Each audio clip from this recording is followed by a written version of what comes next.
Trending ngayon mga ka-showbiz. Hindi isinasara ni Carla Abellana ang kanyang puso sa pag-ibig kahit na nabigo ang kanyang kasal kay Tom Rodriguez, ngunit hindi rin niya ito hinahanap sa ngayon. Ito ang kanyang pahayag sa kanyang interview sa Fast Talk with Boy Abunda ngayong Biyernes. Sinabi ng kapuso actress na siya ay naging mas matatag, mas matalino, at mas marupok dahil sa mga nangyari at tiniyak niyang siya'y masaya ngayon sa buhay niya.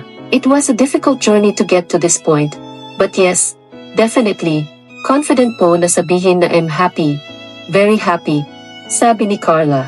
Quote, nang tanungin ni Tito Boy kung ready na ba siya makamit ng mga bagong tao, sabi niya, at this point, it's one thing na hindi ko po masyadong iniisip. Especially with the amount of work that we have at very little time that we have left for ourselves to rest, recover, for personal matters, hindi po siya priority. Quote, siya'y sumang-ayon kay Tito Boy na siya ay going with the flow. Dagdag niya, ayokong i-close po yung sarili ko. I don't want to be too bitter or too angry at the world. Ayoko din naman pong maging open. Ayokong hanapin or habulin. Whatever comes na lang po along the way, we'll see kung where it will take me. Diretsahang tanong naman ni Tito Boy kung ano ang mensahe niya sa magiging future partner niya. Siguro, see you soon, Nax. I hope to meet you soon. Nagmadali, kakasabi ko lang na di ko hinahanap masayang sabi niya. I guess, siguro, I can't wait to see how our paths will cross. Si Carla at ang ex-husband na si Tom Rodriguez ay magkarelasyon ng 7 taon bago kinasal noong October 2021. Sila ay naghiwalay pagkatapos ng 3 buwan lamang na mag-asawa. Noong sumunod na taon, inihayag ni Tom na sila'y divorced na. Si Tom ay isang American citizen ang nagsampa ng diborsyo sa US. Matatandaang tong kamakailan lang, naging bokal si Carla sa usapang diborsyo sa Pilipinas at pabor sa legalisasyon ng divorce sa bansa. Maraming mga positibong benepisyo, lalo na para sa mga nasa mapang-abusong relasyon.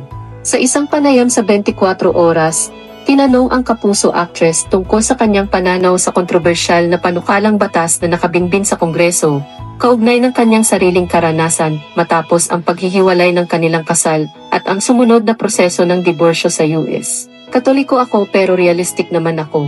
Nakikita ko ang mas malawak na larawan. Siyempre, sa panahon ngayon, iba na. Sa nakikita ko, maraming magbebenepisyo, sabi niya. Aminin natin, hindi madali ang kasal. Maaaring maging toxic ito. Marami, sa kasamaang palad, ang nagiging abusado na ang relasyon. Sana mapirmahan na yan, maging pinal na, sabi ng aktres. Dagdag pa ni Carla na may mga mag-asawa na nananatiling magkasama lamang dahil wala silang choice. Kahit na hindi na healthy ang kanilang relasyon. There are marriages na nagsastay nga sila for the sake of the children para lang masabing buo ang pamilya. Dapat pakinggan talaga nila yung citizens, mga Filipino. Quote, samantala, sa kabila ng kanyang mga pagsubok sa pag-ibig, siya ay tutok ngayon sa kanyang career at busy sa pagpropromote ng kanyang bagong serye na Widow's War kasama si Bea Alonzo. Magsisimula na ang Widow's War sa July 1. Yan po, ang latest ngayon mga ka-showbiz. Ano po ang masasabi nyo? Mag-type lang po sa comment section below. This is your Kapitbahay Marites. Until next time, maraming salamat po.